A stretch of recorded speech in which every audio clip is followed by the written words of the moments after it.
ආයුබෝවන් සුබ දවසක් ඒ වගේම සුන්දර මොහොතක් මංගල සීනු ඇසෙන ආදරය වෙනුවෙන් තමන්ගේ විවාහය කවදාද කොතැනද කොයි විදිහකද සිදු වෙන්න කියන එක සහ යුග දිවියක් සාර්ථකව ගත කරන්නේ කොහොමද වාසනාවන්ත දරු මල්ලෝ හදන්නේ කොහොමද දෙමව්පියන්ට සලකන්නේ කොහොමද කියන ප්‍රශ්න හිතවල දරාගෙන ඉන්න මිනිස්සු වෙනුවෙන් කේසිරි මංගල පියස බොහොම ආදරෙන් මෙවැනි සුන්දර වැඩසටහනක් මේ විදිහට පුංචි පුංචි වීඩියෝ ඔස්සේ බොහොම වැදගත් මංගල කාරණා මංගල කටයුතු විවාහ අපේක්ෂකයන් ගැන සඳහන් කරන මේ උතුම් වූ මංගල්‍යයට හැමෝම ආදරයෙන් පිළිගන්නවා සහ මේ වීඩියෝ එක බලන කෙනෙක් හැමෝම විවාහ අපේක්ෂාවෙන් ඉන්න අය වෙනුවෙන් ෂෙයා කරන්න කියලාත් බොහොම ආදරෙන් ඉන්නවා. ඉතින් බොහොම සුන්දර මංගල යෝජනාවක් මාලදිවයිනේ ඉඳන් අපිත් එක්ක සම්බන්ධ වුණ බොහොම උත්සාහවන්ත දක්ෂ තරුණයෙක් ගැන තමයි අද කතා කරන්න හදන්නේ. ඉතින් බොහොම ආදරෙන් මතක් කරන්න ඕනේ සොඳුරු නිහතමානී තරුණයෙක් කතා බහ කරපු දින ගණනාව ඇතුළත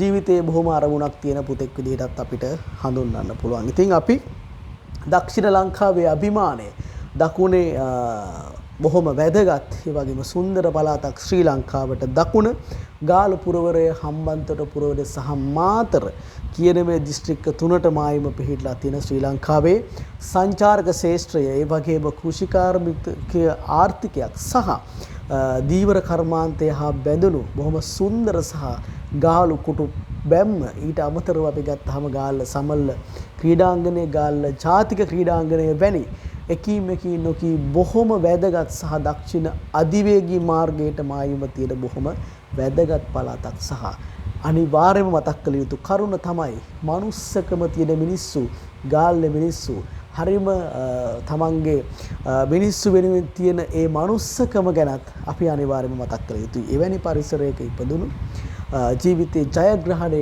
කරලා මාලදීන වගේ රටක තමන්ගේ ජීවිතේ සූපවේදියෙක් විදිහට බොහොම වැදගත් විදිහට ජීවිතේ පටන් අරන් දෙනපු කොල්ලෙක් අපේ කාලේ මනාලේ ගැන තමයි කතා කරන්න හදන්නේ. ඉතින් සුබ මංගලම් කියලා අපි යමු තොරතුරු වලට කොහොමද කියලා බලන්න.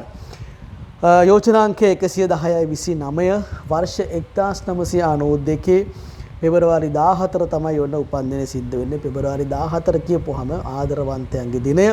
ඉතින් ඒකත් මතක් කරන්න ඕනේ ආදරවන්තයන්ගේ දිනය හැමදාම සවරන්න පුළුවන් උපන්දිනයක් වන්න මනමාල මහත්තයට තියෙන්නේ. වයස අවුරුදු 33යි මේ වීඩියෝ කරන අවස්ථාව වෙන විට කන්‍යා ලග්නය උස අඩි 5 යඟල් 5යි චෙෆ් කෙනෙක් සූපවේදියෙක් මාලදිවයිනේ. ඉතින් මතක් කරන්න ඕනේ අපේ රටේ ගොඩක් පිරිමින් මේ වෙද්දී අපේ සහෝදර පිරිමින් ඒ වගේම තමයි විදේශගත වෙලා එක රැකියාවල් නිරත වෙලා තමන්ගේ ජීවිතේ ගොඩ දාගන්න මේ වීඩියෝ එක කරන වෙලාවෙත් අනන්ත දුක් විඳින මිනිස්සු කොරියාව ජපානය ඒ වගේම මාලදිවයින මැද පෙරදිග වගේ රටවල් වල ජීවිතය ගොඩ ගන්න මහත් ශ්‍රමයක් දරනවා. ඉතින් ඒ මිනිස්සුන්ගේ උත්සාහය කැපකිරීම අගය කරන්න අපි දෙපාරක් හිතන්නේ නැහැ. විවාහයකට යද්දී ලංකාවේ ඉන්න ගෑන් ළමෙක් හෝ දෙමව්පියෙක් ඒ පුතා ගැන බලද්දී එයා හම්බ කරපු ධනයට වඩා ඒ ධනය හම්බ කරන්න ගත්ත මහන්සිය ගැන හිතලා තමන්ගේ දුවට ඒක තේරුම් කරලා දීලා ඒකට වටිනාකමක් දෙන්න කියලා බොහොම ආදරෙන් ඉල්ලනවා. ඒ දහදිය ලංකාවේ මිනිස්සෙක් වැඩ කරන පැය 8ට වඩා පිටරටක වැඩ කරන පැය 16 ගොඩක් කටුකයි. ඒ මුදල් ඒ ගෙවල් ඒ යාන වාහන අරන් තියෙන්නේ අනේක කැපකිරීම කරලා සූපවේදියෙක් කියන්නේ කිචන් එකක් ඇතුලේ මාර වෙහෙසක් දරන පිරිමියෙක් කොල්ලෙක්. ඉතින් අපි ඒක අගය කළ යුතුයි සහ විවාහයට ගන්න කාන්තාව ඒක අනිවාර්යයෙන්ම දැනගත යුතුයි කියන එක මතක තියාගන්න ඕනේ. රැකියාවට ගෞරවයක් තිය යුතුමයි. ඉතින් ඒකත් මතක් කරනවා මේ වීඩියෝ එක බලන අපේම රටවල් වල වැඩ කරන සෑම සියලු දෙනා වෙනුවෙන්ම මේක මතක් කළ යුතුයි. රයිට්. මීට කලින් විවාහයක් සිද්ධ වෙලා නැහැ. නිවසක් මිලදී ගැනීමට හැකියාව තියෙන කෙනෙක්.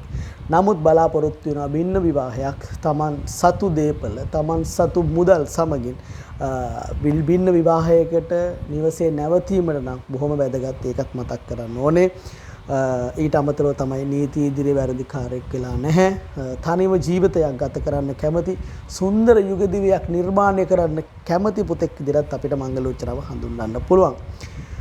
ඊටත් අමතරව මනමාලියගේ යහපත් භාවය අවංකකම වගේ දේවල් තමයි බලන්නේ. ලොකු ලොකු දේවල් බලන්නේ නැහැ. සුන්දර යුග ජීවිතයක් වාසනාවන්ත දරුවෙක් මල්ලෙක් හදාගෙන ගෙවන්න තමයි ඔන්න උත්සාහය ලංකාවේ ඕනම පළාතකින් නිවසේ නැවතිලා ජීවිතය ගත කරන්න, ඉදිරි අනාගතය ගත කරන්න, තමා සතු ධනෙ එක්ක ජීවිතය ගත කරන්න සහ බොහොම වැදගත් විදිහට යුග දිවියක් නිර්මාණය කරන්නට ඔබත් සමග මේන තුරාවට ජීවිතය ගෙවා දමන්නට කෙනෙක් හොයන බොහොම වැදගත් මංගලෝචනාවක් කියලා මතක් කරන්න ඕනේ. හිත හොඳ පුතෙක් කතා බහ කරලා බලන්න. ඩිස්ක්‍රිප්ෂන් එකේ දුරකථන අංකය දාලා තියෙනවා. ඊට අමතරව අපිට කතා කරන්න අපිත් කැමතියි උදව් කරන්න. ඉතින් තවත් මෙවැනි සුන්දර මංගලෝචනාවක් අරගෙන ඔයගලන්ගේ යාලින්දය ආදර මල් වලින් පුරවන්නට මංගලෝචනා වරුසාවක් එක්ක ගිහිල්ලා එන්නම්. අමතක කරන්න එපා channel එක subscribe කරලා තියන්න. ඊළඟට එනවා බඳින කෙනාගේ වීඩියෝ එක වෙන්න පුළුවන්. ඉතින් හැම දිනාටම සුබ දවසක් වේවා. හිතන පතන කෙනා ඊටාම ඉක්මනින් ලැබේවා. තෙරුවන් සරණයි. ආයුබෝවන් සුබ දවසක් ඔබට. කේසරි මංගල පියස වෙත ඔබව සාදරයෙන් පිළිගනිමු. ඔබ තවමත් තනියමද? දැන් වයසත් හරි වගේ. ගෙදරිනුත් බනිනවා තමයි. ඔයාට ඕනේ යාමද?